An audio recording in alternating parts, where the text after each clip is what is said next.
দেখুন, আপনাদেরকে বুঝতে হবে, যখনই কোনো রাজ্যে কারো আধার কার্ড ভোটার কার্ড না থাকে বা আধার কার্ড ভোটার কার্ড নিয়ে পুলিশের সন্দেহ, সঙ্গে সঙ্গে সেই রাজ্য সরকার, সেটা হরিয়ানা হোক, তামিলনাড়ু হোক, যে কোনো জায়গায় হোক, তামিলনাড়ুতে অ্যারেস্ট করেছে। তামিলনাড়ুতে মমতা বন্দ্যোপাধ্যায়ের ভাইয়ের সরকার, তো সেইখানকার সরকারের নিয়ম হচ্ছে তারা চিঠি লিখলো পশ্চিমবঙ্গ সরকারকে চিঠি পাঠাচ্ছে হরিয়ানা সরকার 56 জনের মতো লিস্ট দিয়ে, যে আপনারা বলুন যে এরা বাংলার নাগরিক কিনা, এরা বাংলা থেকে আধার কার্ড ভোটার কার্ড তৈরি করেছে কিনা।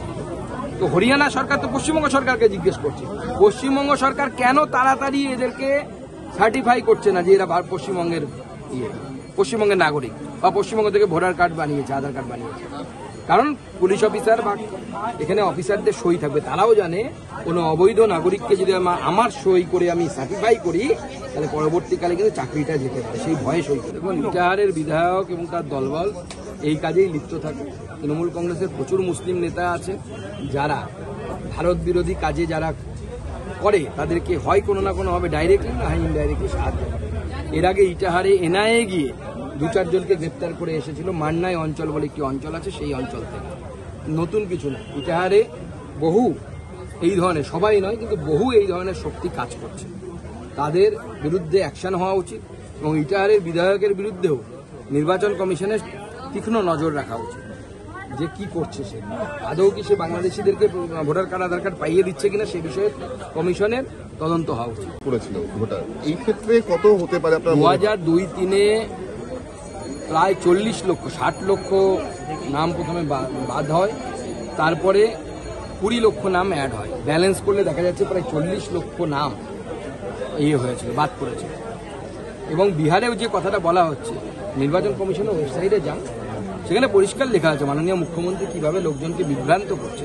সেখানে 20 লক্ষ নাম কেন কেটেছে সেটা লেখা আছে, অনেকে মারা গেছে তার জন্য করেছে। 28 লক্ষ নাম কাটা গেছে, তারা বিহারে আর থাকেন না পার্মানেন্ট, অন্য জায়গায় চলে গেছেন এবং সেখানে ভোটার কার্ডে তাদের নাম উঠে গেছে। তো প্রত্যেকটা লজিক দেওয়া আছে।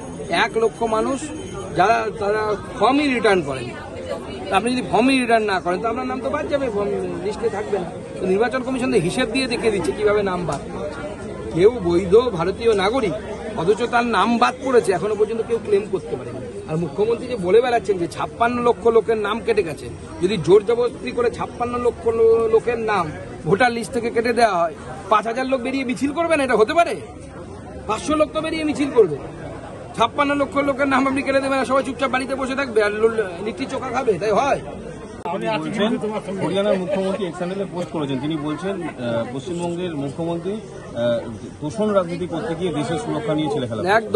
একদম কারেক্ট কথা বলেছেন। উনি 17তম লোকসভাতে আমার সাথে একসাথে লোকসভায় ছিলেন এবং উনি যে কথাটি বলেছেন তার জন্য তাকে ধন্যবাদ জানাই, সাধুবাদ জানাই।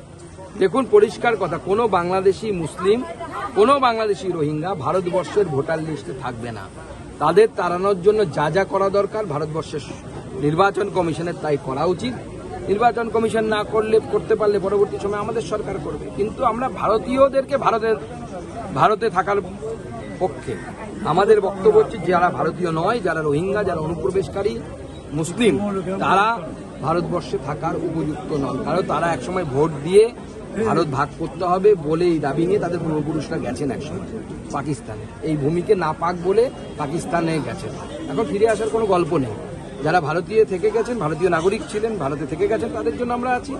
এবং যারা উদ্বাস্তু হিন্দু, যারা ওপার থেকে এপারে আসতে বাধ্য হয়েছেন ধর্মীয় কারণে, মেয়ে রেপ হয়ে যাবে এই জন্য, বইয়ের মাথায় সিঁদুর রাখতে দেওয়া যাবে না এই জন্য, বা মেয়েকে স্ত্রীকে নগ্ন করে তার ভিডিও করা হবে বাংলাদেশে সেই জন্য, তাদের পাশে বিজেপি আছে, তাদেরকে আমরা নাগরিকত্ব দেব সিএএ।